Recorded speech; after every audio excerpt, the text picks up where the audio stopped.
sorpresivo ni inconsulto del día lunes, donde yo tenía previsto terminar con los contenidos de la asignatura, que en realidad nos boicoteó doble porque teníamos previsto para el lunes 2 sesiones. Bueno, el examen se va a correr al día miércoles, o sea, del lunes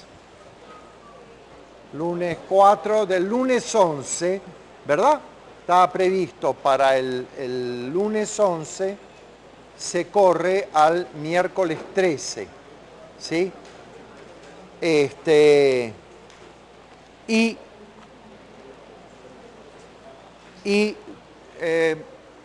Yo les voy a ofrecer una sesión especial, la que íbamos a hacer el lunes pasado en la tarde, para el viernes próximo, en la tarde de viernes próximo, en la tarde, o sea, pasado mañana, de 3:30 a 5:30, hora en la cual en principio muchos de ustedes pueden, como digamos una clase extra aquí.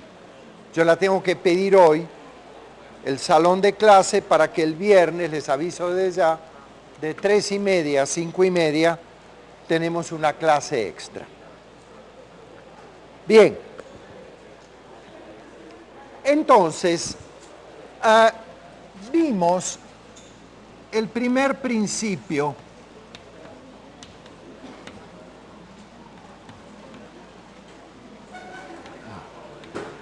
de la termodinámica. Básicamente es la forma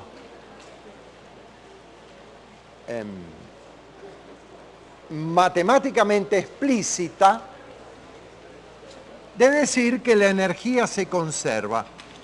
La cantidad de calor que ingresa en un sistema es igual al aumento de su energía interna más el trabajo que realiza el sistema.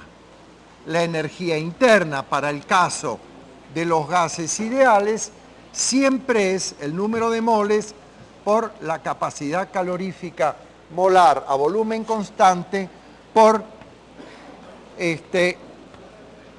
la voy a expresar en forma incremental, por el incremento de temperatura. Solo para el caso de un gas ideal. Ahora bien, vimos algunos ejemplos, vimos los casos cíclicos. Recuerden que U es función de estado.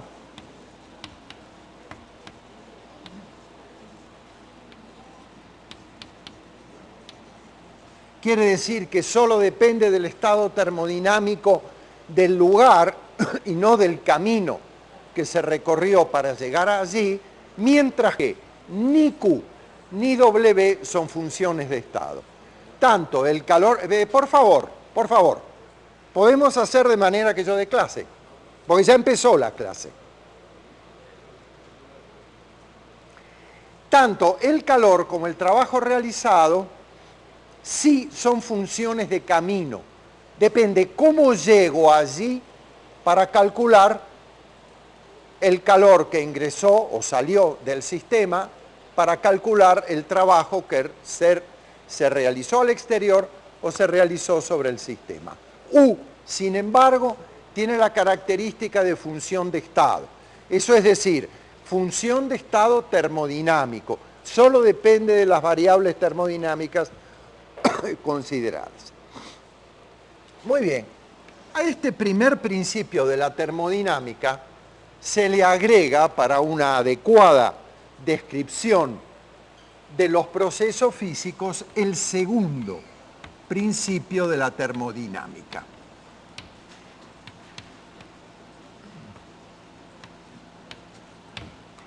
El segundo principio de la termodinámica tiene un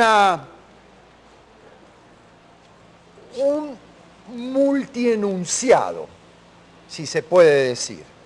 Se puede enunciar de muchas maneras y todas son consecuentes entre sí. Entonces, a lo largo de la clase de hoy yo les voy a mostrar las diversas maneras a través del cual se enuncia el segundo principio de la termodinámica. Una de ellas es la más elemental, si se quiere, la menos cuantitativa, es que el segundo principio de la termodinámica tiene que ver con que hay procesos que ocurren y otros que no ocurren. Por ejemplo, ocurre que si yo tengo un cuerpo a una temperatura T1 y que tengo un cuerpo a una temperatura T2, esos cuerpos pueden ser líquidos a distinta temperatura, y si yo los asocio de manera que haya contacto térmico entre ellos, ellos llegan a una temperatura final, supongamos que T1 es mayor que T2, que este está más caliente que este. Si yo los pongo en contacto térmico y espero, esto llega a una temperatura final T. Es fácil demostrar que esa temperatura final T es el número de moles que tiene el cuerpo 1 por su capacidad calorífica molar por la temperatura T1 más el número de moles del otro por la capacidad calorífica que tiene el otro por la temperatura inicial del otro sobre N1 C1 más N2 C2. Es muy fácil demostrarlo. ¿Cómo? Con el primer principio. La cantidad de calor que va a entrar al cuerpo más frío proveniente de contacto térmico con el cuerpo más caliente tiene que ser igual a la cantidad de calor que sale del cuerpo más caliente. O sea, no voy a perder energía en el proceso. Entonces, el primer principio me permite calcular cuánto vale la temperatura final.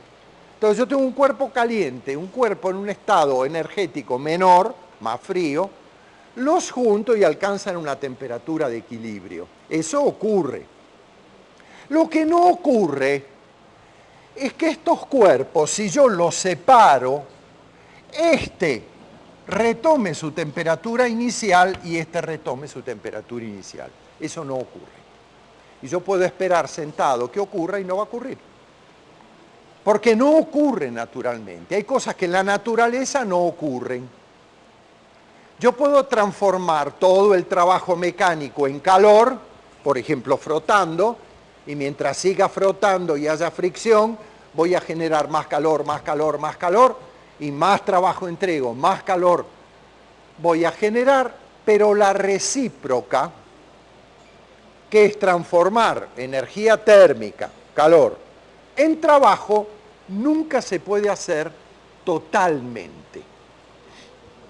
Entonces, esta flecha que hay para la evolución natural de las cosas tiene que ver con el segundo principio de la termodinámica, que tiene, digamos, dos variantes. Una técnica, tecnológica, importantísima, porque va a tener que ver con la capacidad de energía mecánica que yo puedo extraer de un sistema con energía térmica, eso se llama un motor, o sea, parte técnica, tecnológica, etcétera, etcétera, y va a tener que ver con algo fundamental de la naturaleza, que es por qué ciertas cosas ocurren en una dirección y no en otra. El segundo principio de la termodinámica es extraordinariamente vasto y general. Se aplica a las soluciones químicas, a las cristalizaciones a partir de una solución, así como al funcionamiento de máquinas y motores. Yo lo voy a ejemplificar casi siempre con sistemas gaseosos ideales. Con las poquitas clases que me quedan es lo que puedo hacer. Muy bien. El segundo principio de la termodinámica, que como les digo, tiene que ver con la dirección con la cual ocurren los sucesos, está íntimamente asociado a los procesos reversibles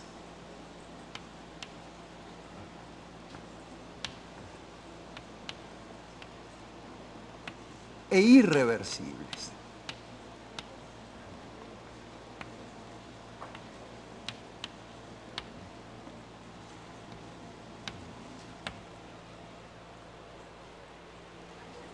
Supongamos que yo hago una expansión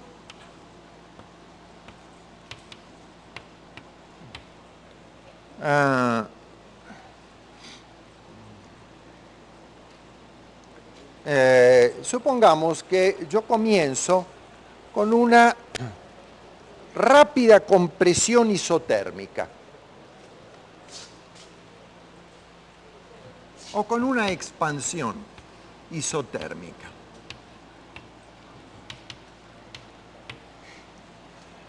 Tengo un gas en un cierto estado inicial y deriva hacia un estado final que tiene la misma temperatura.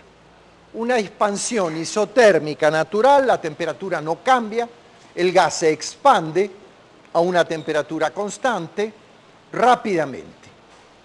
Pero si el gas se expande rápidamente, esta ecuación no es válida en los puntos intermedios, porque la rápida expansión del gas hace que en un momento dado la presión no esté definida, porque ciertas zonas del gas van a estar a una presión y ciertas zonas van a estar a otra. Más aún, ni siquiera el volumen está definido, porque si la expansión es muy grande, muy rápida, el gas no tiene tiempo de llenar con su movimiento molecular natural el volumen, el nuevo volumen que se le deja para ocuparlo. Entonces, yo no puedo representar esto a través de un isoterma, porque en realidad el gas no sé por dónde va, porque no tiene a lo largo del camino variables termodinámicas determinadas. Entonces, esto deja de ser válido. ¿Por qué deja de ser válido? Porque no hay presión definida ni volumen definido. Es probable que la temperatura pueda permanecer constante si estoy diciendo que la expansión es isotérmica.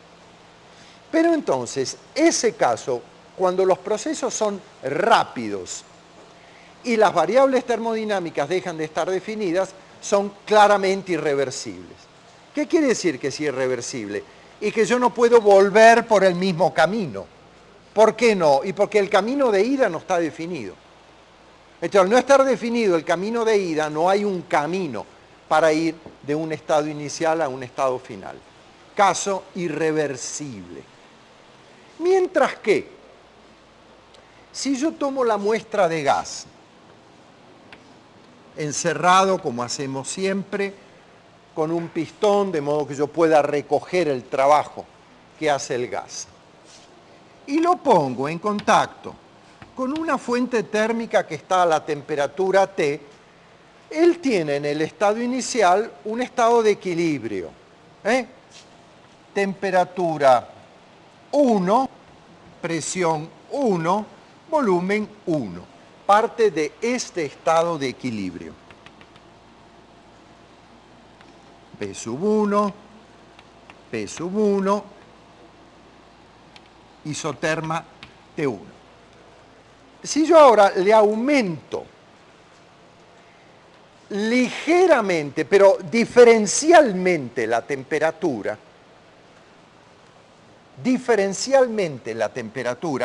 digamos que hago un experimento pensado y lo pongo en contacto con una fuente térmica a temperatura T1 más dT1, el gas lo que va a hacer es aumentar momentáneamente su temperatura, aumenta momentáneamente su energía interna, la convierte en trabajo y al cabo de un cierto tiempo tengo una presión menor,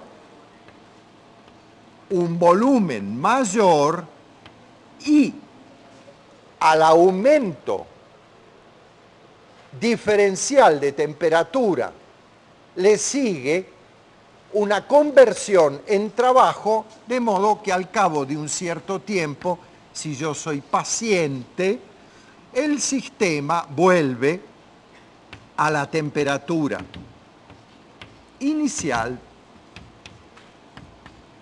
después de haber convertido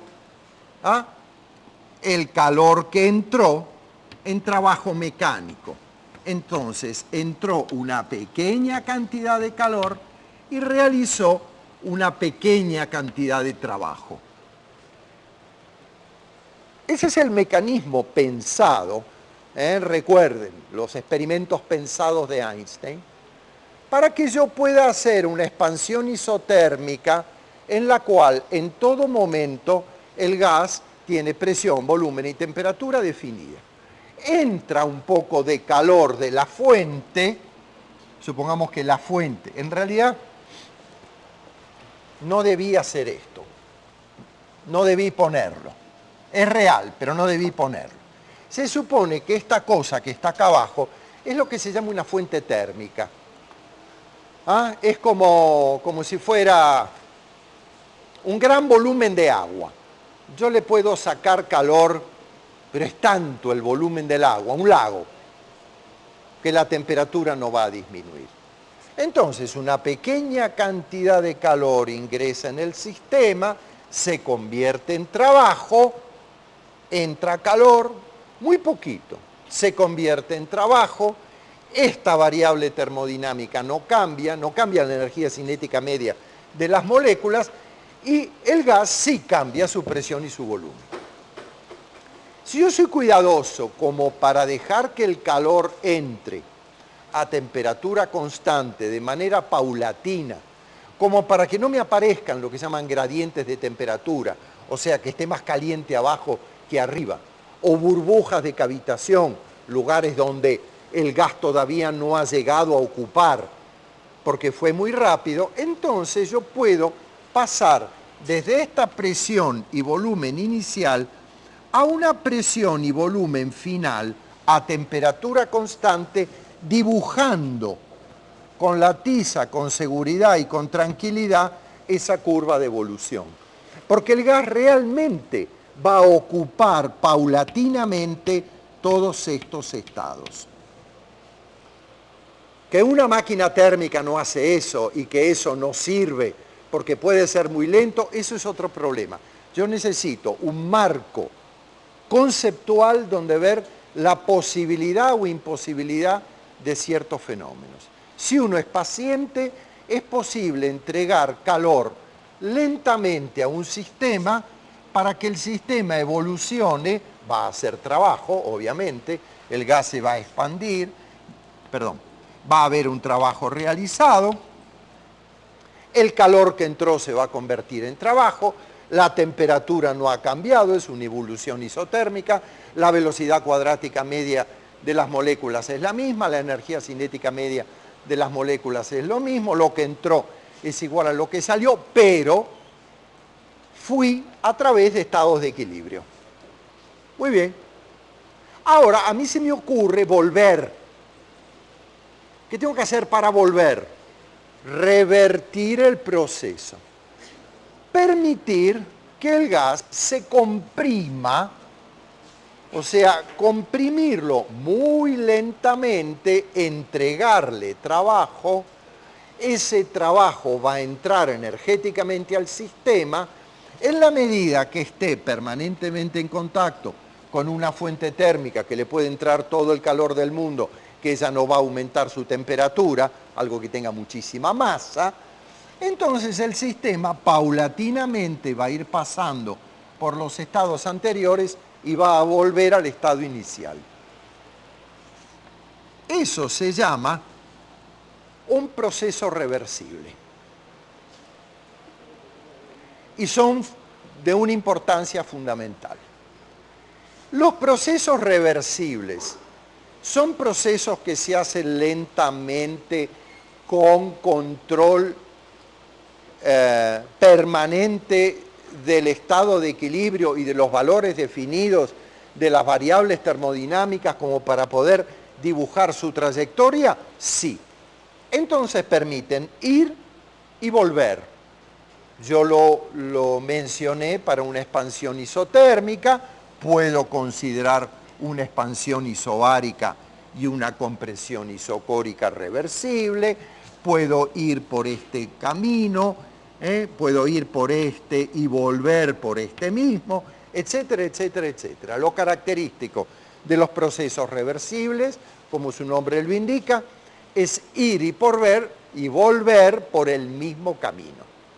Pero para ir y volver por el mismo camino, el camino tiene que estar definido. Si el camino se borra o si no existe, la condición de reversibilidad desaparece. Ahora bien, acá aparece un tema muy delicado, y es que ustedes asimilen el concepto según el cual reversibilidad es ir despacito.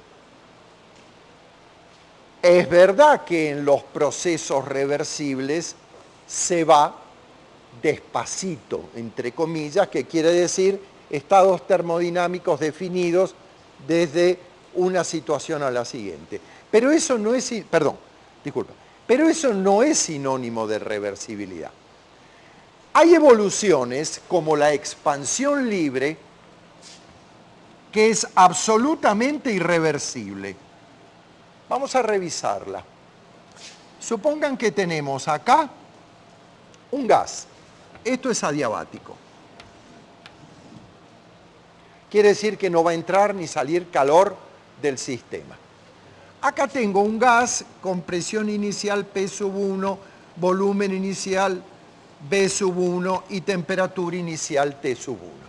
Y aquí tengo una válvula que la puedo abrir o cerrar. La voy a dibujar de una manera muy precaria, como si fuera la llave de una bureta química. Entonces yo tengo encerrado aquí el gas, que feo está ese dibujo. Las paredes son adiabáticas.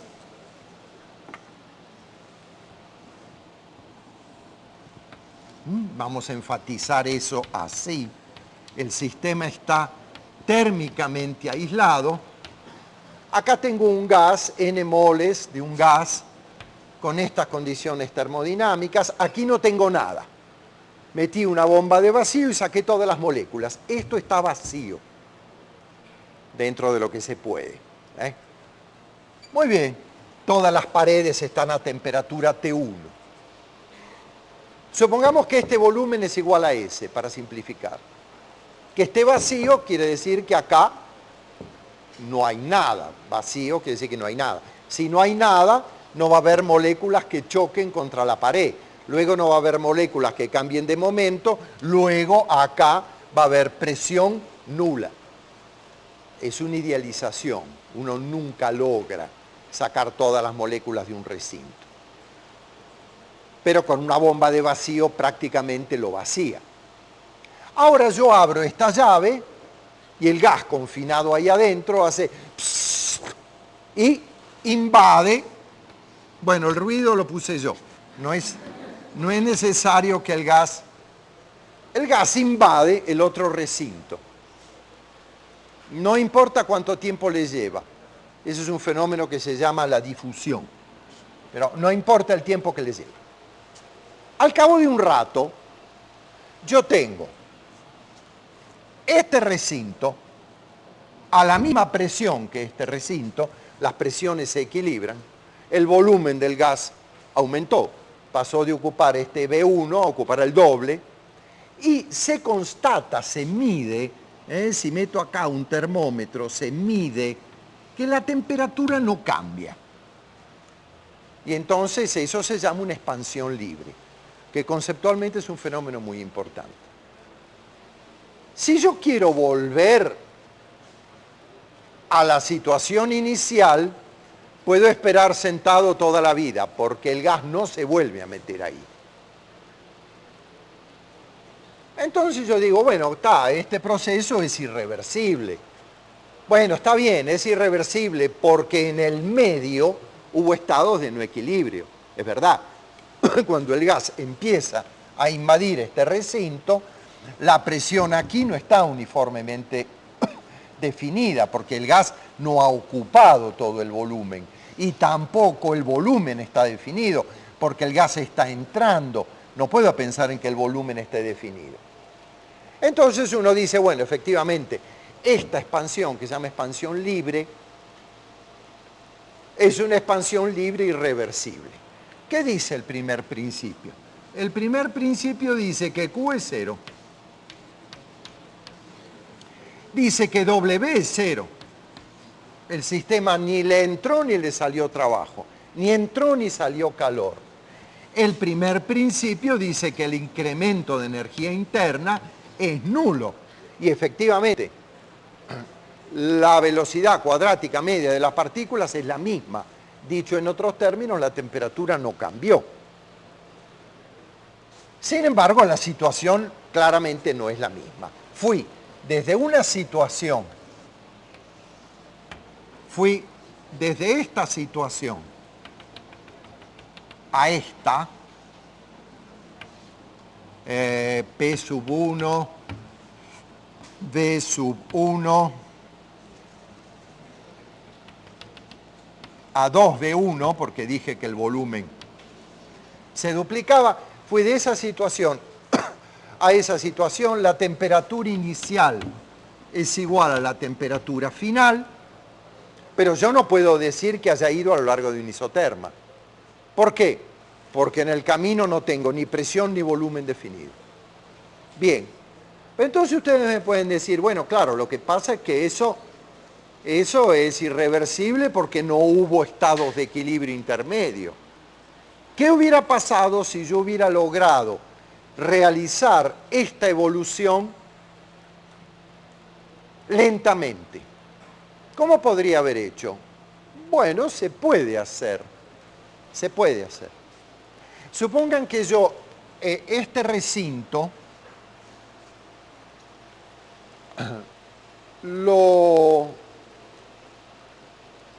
bueno, o bien,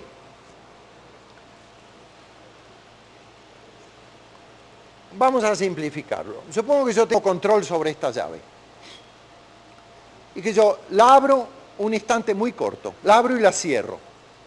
Entonces son muy pocas las moléculas que tienen tiempo de entrar. Yo espero que la cosa se calme y tendré aquí una presión menor, porque hubo moles que se pasaron para el otro lado, poquitas moléculas, y esas moléculas yo les doy tiempo para que se me distribuyan aquí. Entonces, paso de un estado de equilibrio a otro. Tengo una mezcla, en un lado tengo una presión, en el otro lado tengo otra presión, y sigo con ese procedimiento. Un poquito más de gas. Un poquito más de gas pasa de aquí a aquí. Y un poquito más de gas pasa de aquí a aquí. De modo que, durante todo el proceso, yo puedo pensar que la presión y el volumen aquí está definida.